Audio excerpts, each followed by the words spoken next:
আমাদের সংস্কৃতি, আমাদের সংস্কার সর্বদা থাকবে আমাদের সাথে। ভারতের মহান গ্রন্থ আর কাব্যের সম্পূর্ণ সংকলন। সাবস্ক্রাইব করুন তিলক।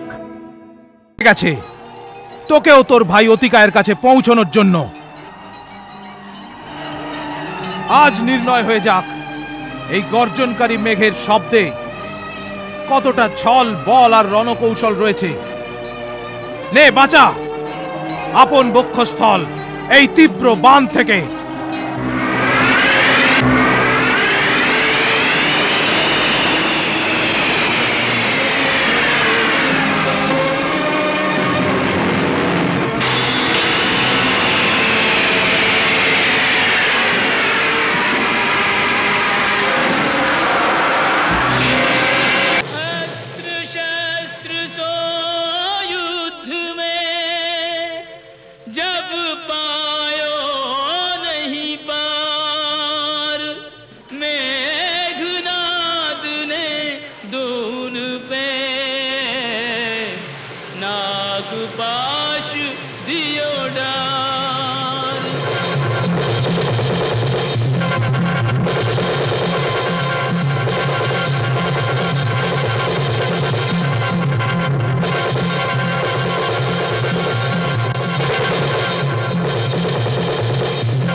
অভিনন্দন রাম বিজয়ী ইন্দ্রজিৎ।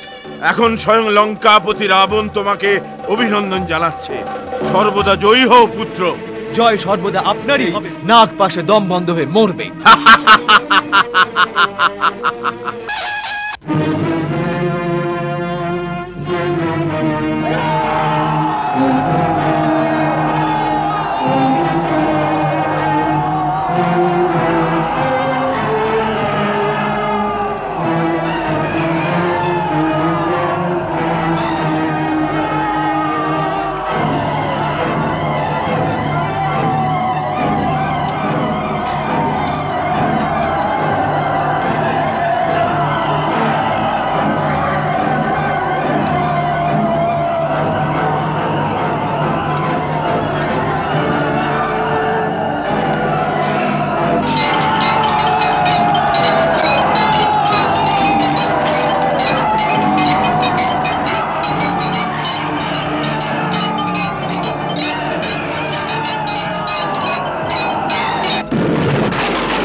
স্বাগতম যুবরাজ মেঘনাদ। সুগ্রীব রণক্ষেত্রে আপনাকে স্বাগত জানাতে সবার আগে চলে এসেছে। সুগ্রীব, মেঘনাদের সামনে এসে কেন নিজের মৃত্যুকে ডেকে আনছো? কোথায় রাম আর ছোট ভাই লক্ষণ? ওদের সামনে আসতে বলো। আজ রণক্ষেত্রে ওদের জম এসেছে। শ্রীরাম প্রভু দর্শনের জন্য বড় উতলা হয়ে উঠেছ। প্রভু অবধি পৌঁছানোর আগে সেবককে তো সেবা করার সুযোগ দাও মেঘনাদ।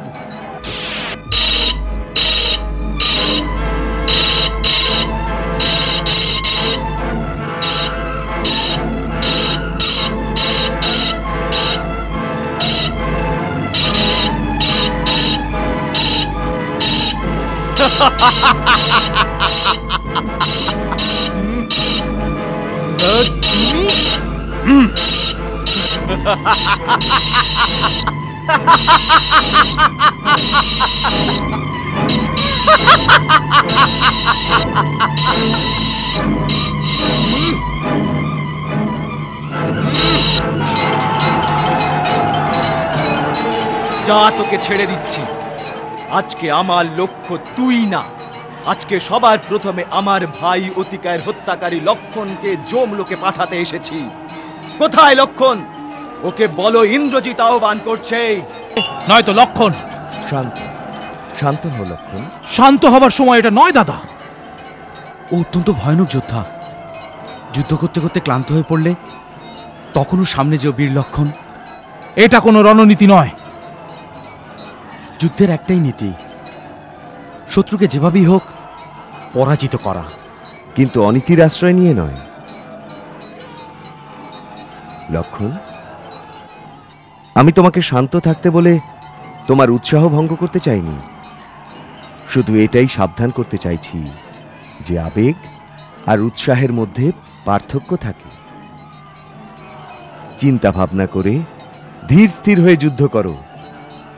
যাও বীরবর, বিজয়ী হও।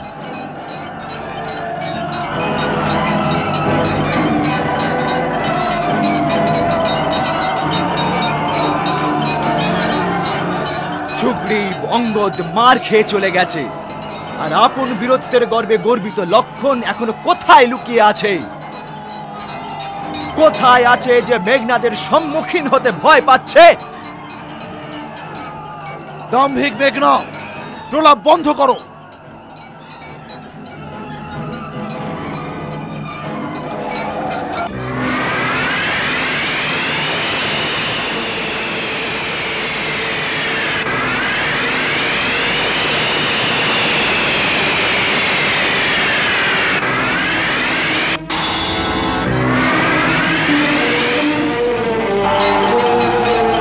অস্ত্র শস্ত্র বেকার হয়ে গেছে, তাই দুধের শিশুদের মতো পাথর ছুটতে শুরু করেছো। কি হলো, তোমাদের ধনুর্ধারী রাম আর লক্ষণের তুনিরে কোনো অস্ত্র বাকি নেই? যদি আমাকে এতই ভয় পায়, তাহলে দুই ভাই মুখে খড়কুটো নিয়ে আমার শরণে চলে আসুক।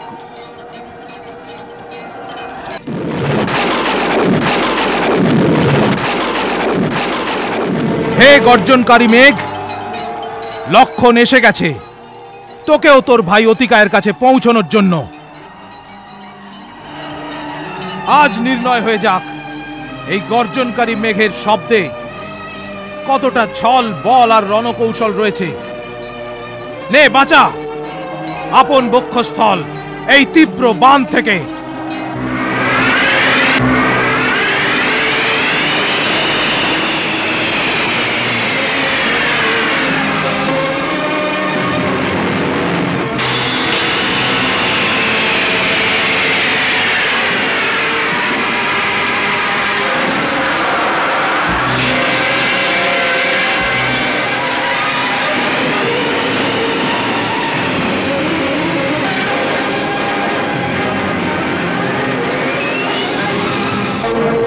আমার এই মারণাস্ত্র সহস্রকে সংহার করে তোকে নাশ করবে।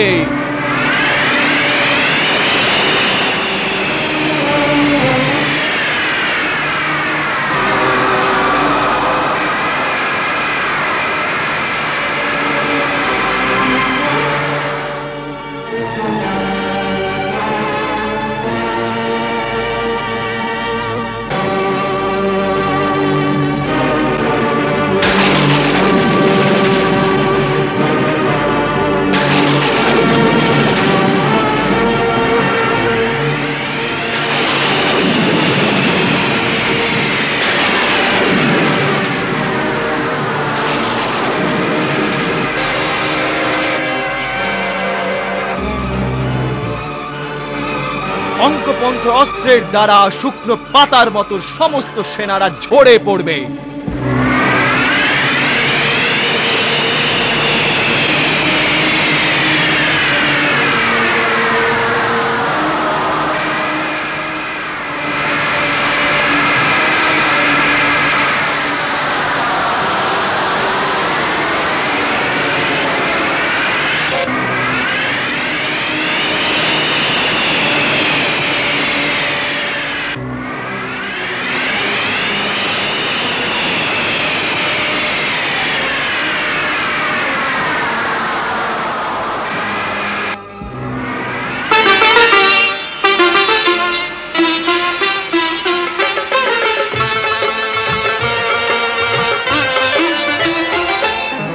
রাজপুত্র দুই তেজবান দুই শক্তিমান লড়ে চলে, তীর যে কাটে তীরকে তীরেতে তীর চালায়। হর হর মহাদেব, হর হর মহাদেব।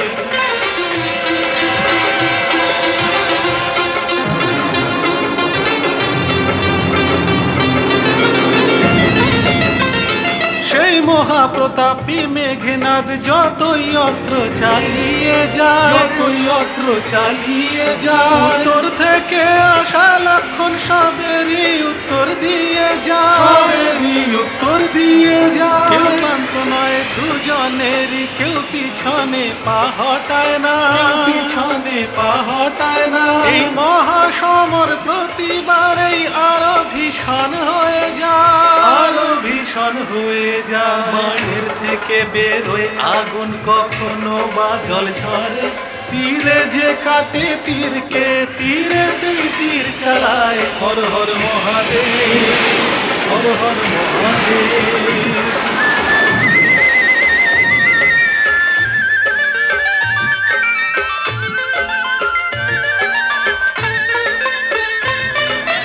যুদ্ধ করে বাহু বলে, ও অস্ত্রেতে বিশ্বাস করে, ও অস্ত্রেতে বিশ্বাস করে। রামচন্দ্রের জয় বলে, ও রাবণের জয় গান করে, ও রাবণের জয় গান করে। আসেন রামরণ দেখে সকলে, চমকায় লক্ষণের তীরে, চমকায় লক্ষণের তীরে। এই মহাসমরে সেই যেতে যাকে ভগবান জয়ী করে, যাকে ভগবান জয়ী করে। নিজের সম্মানের জন্যই দুজন প্রাণের বাজি খেলে, তীরে যে কাটে তীরকে, তীরেতেই তীর চালায়। হর হর মহাদেব, হর হর মহাদেব, হর হর মহাদেব, হর হর মহাদেব। সূর্যাস্ত হয়ে যাবার পর ওর মায়াবী শক্তি চতুর্গুণ বেড়ে যাবে। নিজের তমসী মায়ার প্রয়োগ করে আকাশে অদৃশ্য হয়ে যদি লড়াই করতে শুরু করে, তখন ওর জয় সুনিশ্চিত। এখন যুদ্ধে আপনার হস্তক্ষেপ আবশ্যক হয়ে পড়েছে, অন্যথায় অনর্থ হয়ে যাবে। লক্ষণী সাহায্যের জন্য আপনি যান রঘুনন্দন।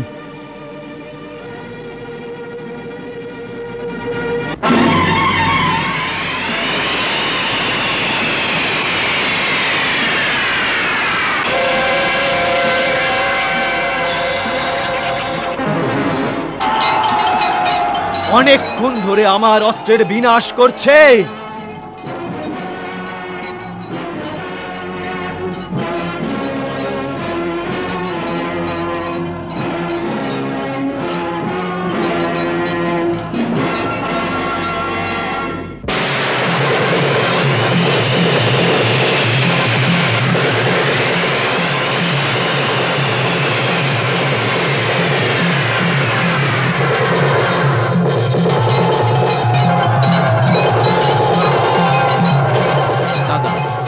আপনি রণভূমিতে আসতেই ওই বীর ভয় পালিয়ে গেছে। না লক্ষণ, ইন্দ্রজিৎ নাম ওর শৌর্যের মাহাত্ম্য বর্ণনা মহারাজ বিভীষণের কাছে শুনেও এমন ভ্রান্ত ধারণা করছে ওই যোদ্ধার সম্পর্কে? নিশ্চয়ই এটা ওই অসুর কুমারের যুদ্ধের কোনো চাল। মায়াযুদ্ধে ওর থেকে দক্ষ আর কেউ নেই। সাবধানে থেকো বীরকুমার।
वीरावली जामवंत अनर्थ हो गया।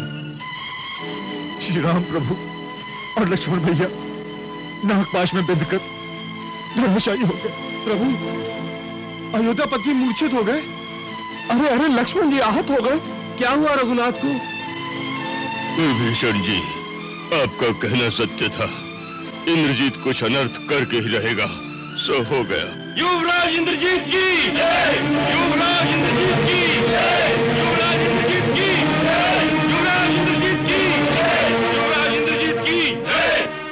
आज नागपाश से इन्हें विधाता भी नहीं बचा सकेंगे। युद्ध अंत हुआ समझो। जाओ जाकर उत्सव मनाओ।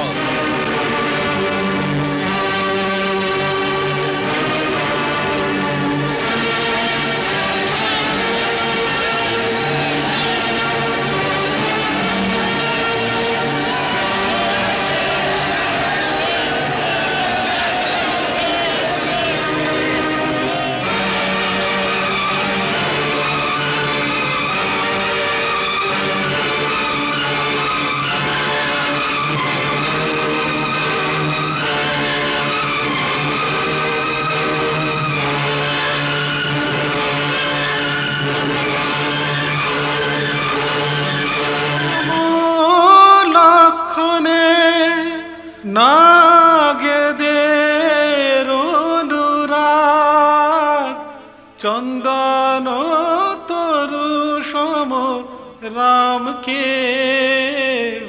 জড়িয়ে ধরে না, জড়িয়ে ধরে না। ভূমি পতিতকে ওঠানে যিনি, ভূমি থেকে তাকে কে ওঠাবে? জগৎকে সচেতন করেন যিনি, তিনি অচেতন হলে তাকে কে জাগাবে? সংকট মোচনকারীর সংকট এলে সে সংকট বলকে মেটাবে। মুক্তিদাতা যখন নিজেই ডোবেন, সেই ডুবন্তকে বলকে বাঁচাবে। যে দেখবে শুধু দেখেই যাবে।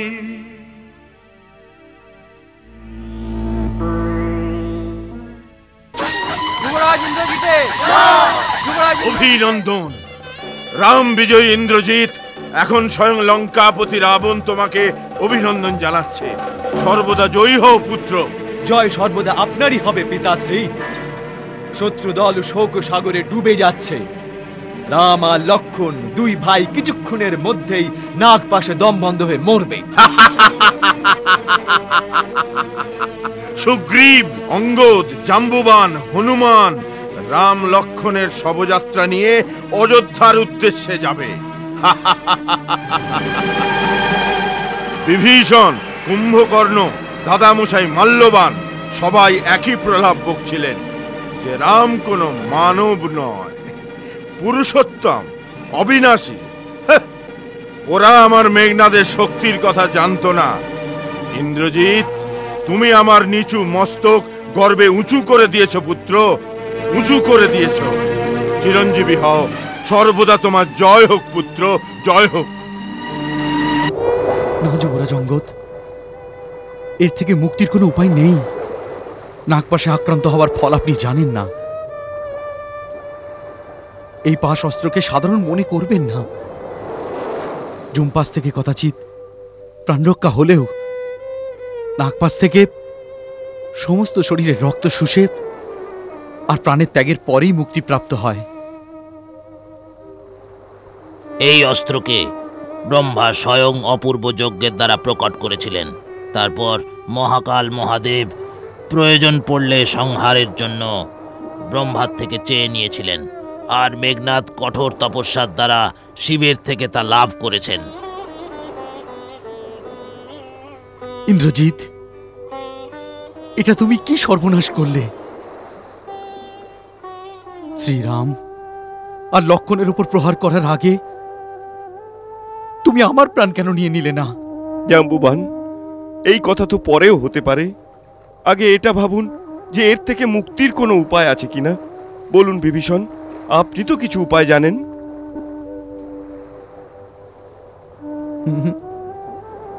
না মহারাজ, এই অস্ত্র থেকে বাঁচার কোনো উপায় নেই। ইন্দ্রজিৎ আজ বাজি জিতে নিয়েছে। না না, আমার বিশ্বাস হচ্ছে না। আমার রঘুনাথ অমর, অবিনাশী। এই সময় কান্নার জন্য নয় পুত্রী, আপন অন্তরের শক্তিকে জাগাও আর একাগ্র চিত্তে জগদম্বার সামনে দাঁড়িয়ে পতির জীবন ভিক্ষা চাও। তোমার মতো মহাসতীর প্রার্থনা জগদম্বাও ফেরাতে পারবে না।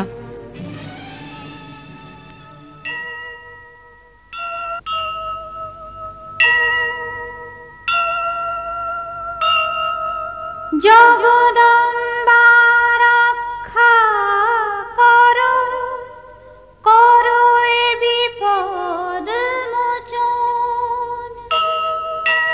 লক্ষণে সহিত কুশল রেখো, রঘুবীরকে স্বচ্ছন্দ। কি এমন রোগ যার কোনো নিদান নেই? কি এমন অস্ত্র যার থেকে মুক্তির কোনো বিধান নেই? হনুমানকেও তো মেঘনাদ নাগপাশে বন্দী করেছিল, তাহলে ও কি করে মুক্তি পেল? অঞ্জনা পুত্র হনুমানকে স্বয়ং ব্রহ্মা বরদান দিয়ে নাগপাশ থেকে মুক্ত করে দিয়েছিল। ও যখন চাইবে ওই শক্তি থেকে মুক্ত হতে পারবে। সেই বরদানের জোরে হনুমানকে আজ শ্রীরাম লক্ষণকে এই নাগপাশ থেকে মুক্ত করিয়ে নবজীবন দেওয়ার উপায় বার করতে হবে। এই সংকটের সময়ে সহায়তা করতে হবে। কিন্তু এই সংকটের সময়ে সংকট মোচনকারী মহারথী কোথায়? পূজনীয় কেশরী মহাশয়, পবনপুত্র হনুমান এই সময় কোথায় আছেন? আপনি কিছু জানেন? না পুত্র। ইন্দ্রজিৎ আবার ওনাকে বন্দী করে নিয়ে যায়নি তো? ওনার এক্ষুনি খোঁজ করো, খুঁজে দেখো কোথায় পবনপুত্র। যখন ওনার আরাধ্য প্রভু শ্রীরাম ভ্রাতা লক্ষণের সাথে সংকটে আছেন, এই রকম বিপদের সময় উনি আমাদের ছেড়ে কোথাও যেতে পারেন না। এখন এই বিপদের সময় ভগবান গরুর আপনি ছাড়া নাগপাশের বিধান আর কেউ করতে পারবেন না। সমস্ত দেবতা আপনার উপর আশা করে বসে আছেন। যদি প্রভু শ্রীরামের এই সময় প্রাণ রক্ষা না করা হয়, তো দেবতাদের যে কার্যের জন্য ভগবান এই অবতার রূপ ধারণ করেছেন তা সব ব্যর্থ হয়ে যাবে। এই জন্যে আমি প্রভুকে ওই রকম অবস্থায় ফেলে রেখে সোজা আপনার কাছে চলে এসেছি। ওখানে কদ্রুর পুত্র ওই নাগ প্রভু শ্রীরাম আর লক্ষণ ভাইয়ের শরীর থেকে হয়তো সমস্ত জীবনরস শুষে নিচ্ছে। সংসারের বন্ধন মুক্তকারী অখিলেশ্বর স্বয়ং আজ বন্দী হয়েছেন। এ সময় আপনি কি ভাবছেন? নারদজি, না জানি উনি কি লীলা করছেন। ভগবানের আদেশ ছাড়া আমি ওখানে কি করে যাব? হে খগেশ, বিপত্তিকালে মর্যাদা না আসতে একটু একটু করে সময় বয়ে যাচ্ছে। ধীরে ধীরে মাতা কদ্রুর পুত্র ওই নাগ প্রভুর জীবনরস শুষে নিচ্ছে। বেশি দেরি করলে তারা জীবিত থাকবেন না। অধর্ম অত্যাচারের আতঙ্ক থেকে ধরিত্রী মাতা মুক্ত হবে না। গরুর জীব কল্যাণ কার্যের জন্যে মর্যাদা ভঙ্গে কোনো দোষ নেই। আপন পাখায় উড়ানের মতো শক্তি ধারণ করে আমার সঙ্গে উড়ে চলুন, আর অযোধ্যানাথকে এই ঘোর বিপদ থেকে মুক্ত করুন। এই সময় এটাই আপনার ধর্ম, যা পবনপুত্র হনুমান আপনাকে বলছেন।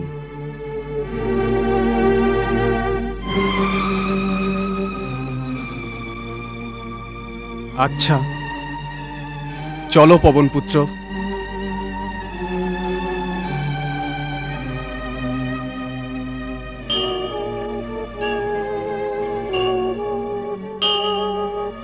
तुभ्यं नमामि नारायणाय, तुभ्यं नमामि जगदीश्वराय।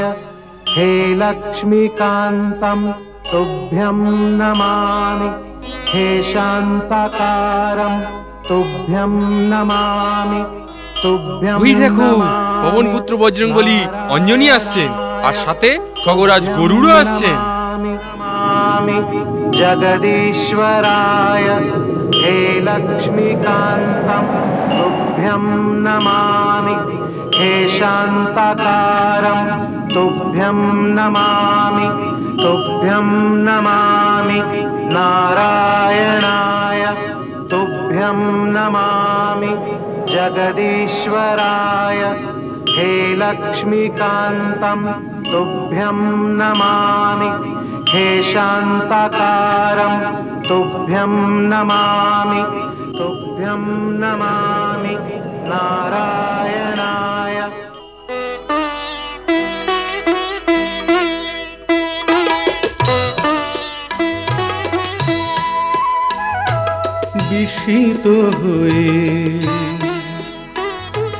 বিস্মিত হয়ে গরুড় প্রভু মুখের দিকে তাকায়।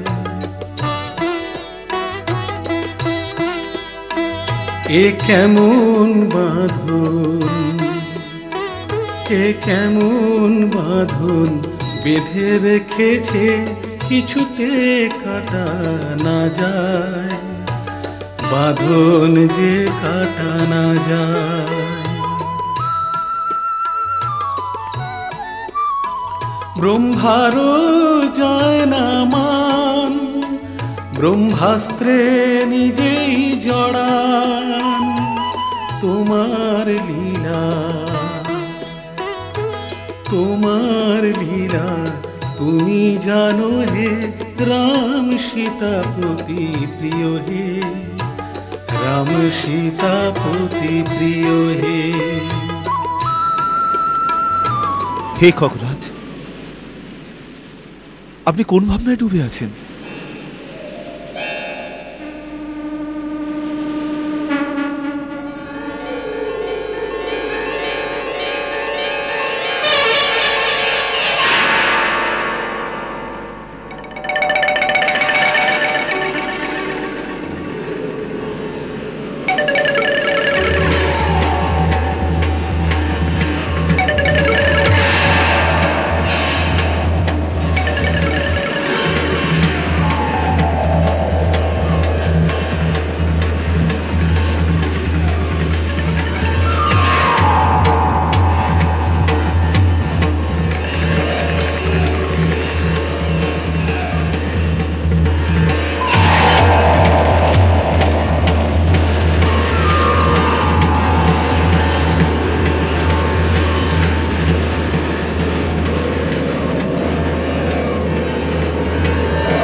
গরুর রাজ শিয়ন খরে নাগ পাশ দেন ছিঁড়ে, রাম লক্ষণ দুজন ওঠেন যোগ নিদ্রা যেন ছেড়ে।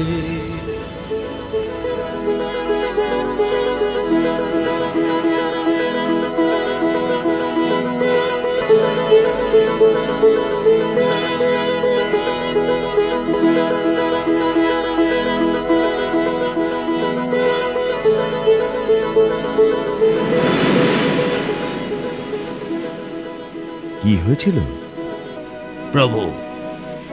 মেঘনাদ আপনাদের দুজনকে নাগপাশে বন্দী করে ফেলেছিল। আমরা সমস্ত আশা ছেড়ে দিয়েছিলাম, কিন্তু পক্ষীরাজ গরুড় দেব আপনাদের দুজনকে নতুন জীবন প্রদান করেছেন।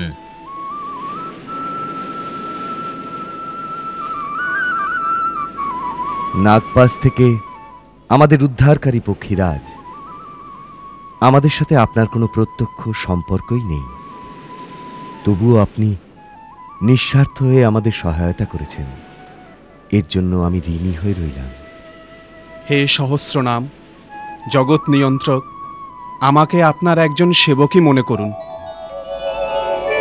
হে রঘুকুল শিরোমণি, আর্যশ্রেষ্ঠ, ভবিষ্যতের জন্য আপনাকে এইটুকুই নিবেদন যে সদা সর্বদা সাবধান হই এই আততায়ীদের সাথে যুদ্ধ করুন। আপনি যুদ্ধেও ধর্ম আর নীতির পথে চলনশীল একজন নির্ভীক যোদ্ধা। অধর্মী রাক্ষস স্বভাবেই কপট যুদ্ধে পারদর্শী হয়।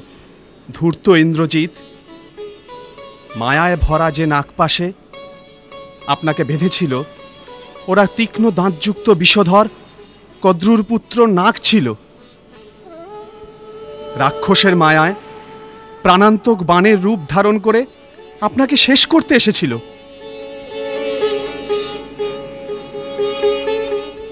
কিন্তু আপনার সাথে তো আমার পরিচয় ছিল না। হে দেব, আপনার আসল পরিচয় দিন। হে দশরথ নন্দন, হে যুগ পুরুষ পুরুষোত্তম, এখন আপনি যে যুদ্ধযজ্ঞের অনুষ্ঠানে সংঘর্ষে লিপ্ত আছেন, তাতে বিজয়ী হয়ে যখন আপন অবতারকে পৃথিবীর ওপর প্রতিষ্ঠিত করবেন, তখন আপনি স্বয়ং আমার সেবার সম্বন্ধে জেনে নেবেন প্রভু। কি জানতে চাও পরিচয় স্বামী, তুমি সবই জানো অন্তর্যামী।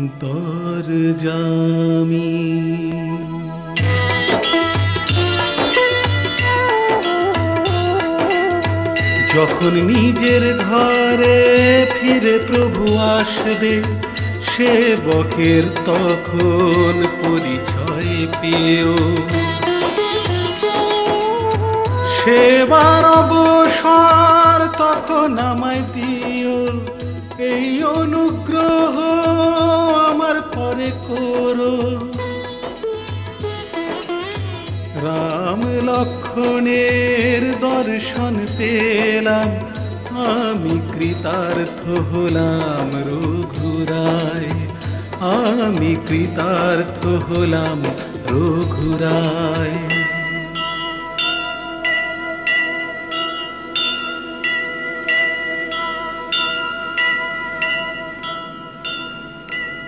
করে পুণ্য প্রদক্ষিণ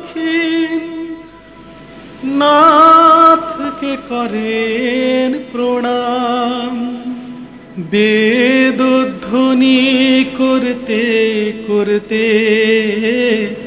গরুড় চলেন নিজ ধাম।